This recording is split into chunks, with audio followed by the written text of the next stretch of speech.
মাছে ভোটে বাংলা, বাংলার ভোটেও মাছ ভাত।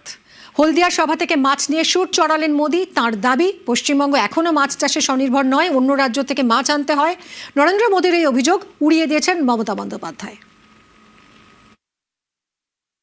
मछली की इतनी डिमांड है, लेकिन बंगाल मछली पालन में अब तक आत्मनिर्भर नहीं है। आज भी बंगाल अपनी जरूरत के लिए मछली दूसरे राज्यों से मंगानी पड़ती है। अपने 15 साल के शासन में भी टीएमसी आपको मछली तक नहीं दे पाई है, वो भी बाहर से लानी पड़ रही है। और ये टीएमसी की दुर्नीति का उदाहरण है। বাংলা এসে মাছ উৎপাদন দেখাচ্ছেন আমাদের, শেখাচ্ছেন আমাদের। আগে মাছ আমাদের সব নিয়ে আসতে তো হায়দ্রাবাদ থেকে, এখন আমরা 80% মাছ উৎপাদন করি বাংলায়। মনে রাখবেন আমাদের মৎস্যজীবীরা, আমোদি প্রমোদি বাবুরা, একটু জেনে রাখুন, আপনাকে বাংলার মাছ নিয়ে ভাবতে হবে না। আপনি অন্য রাজ্যে বাংলার মাছ খাওয়া কেন বন্ধ করেছেন, তার উত্তর আগে দিন।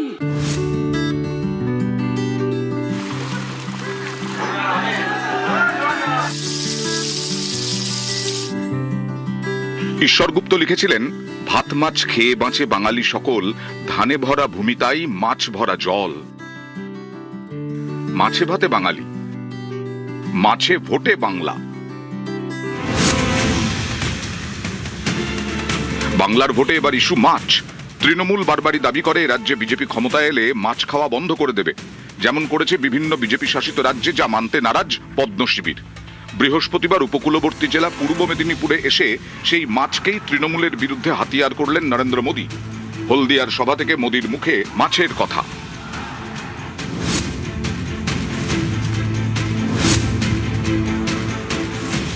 पश्चिम बंगाल में एक और बड़ी संभावना मछली पालन में है।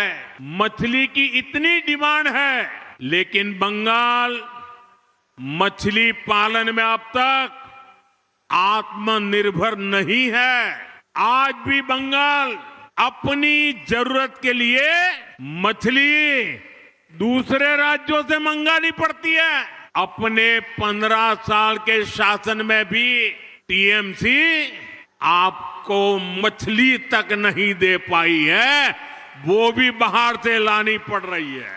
और ये टीएमसी की दुर्नीति का उदाहरण है। পাল্টা জবাব দিতে দেরি করেননি মমতা বন্দ্যোপাধ্যায়।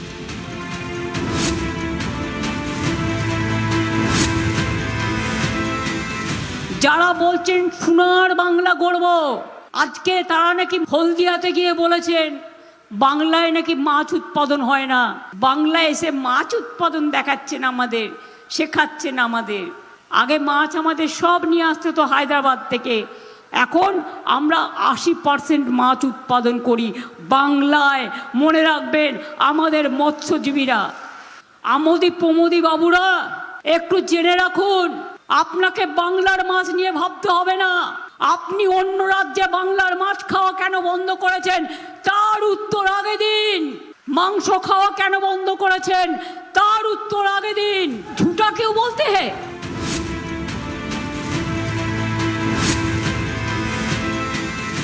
पिछले 11 वर्ष में भारत का मछली उत्पादन डबल हुआ है, तो इसमें बड़ी भूमिका पीएम मत्स्य संपदा स्कीम की है।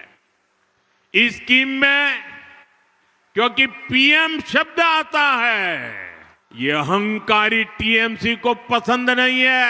ये भारत के संविधान का अपमान कर रही है।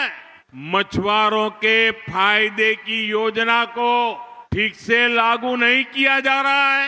पीएम शब्द से इतनी नफरत है, इतनी नफरत है कि पीएम नाम से जुड़ी हर स्कीम का या तो नाम बदल देते हैं या लागू ही नहीं करते हैं।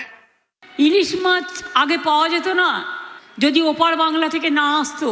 2013 সালে ডায়মন্ড হারবার একটা রিসার্চ সেন্টার করেছিলাম। আজ কিন্তু মনে রাখবে অঢেল ইলিশ মাছ বাংলায় উৎপাদন হয়। আমরা চুনো পুঁটি এদের জন্য সংরক্ষণের ব্যবস্থা করেছি। আমরা চাই মাছগুলো বড় হোক, যাতে আমাদের হায়দ্রাবাদ থেকে মাছ কিনে খেতে না হয়, ওতে পয়সা বেশি লাগে, ট্রান্সপোর্ট খরচা। আমরা চাই বাংলার মৎস্যজীবীরা তারা মাছ বড় করুক এবং তাদের মাছ বাংলায় চলুক, যাতে তাদেরও দুটো পয়সা আসে। নিউজ 18 বাংলা।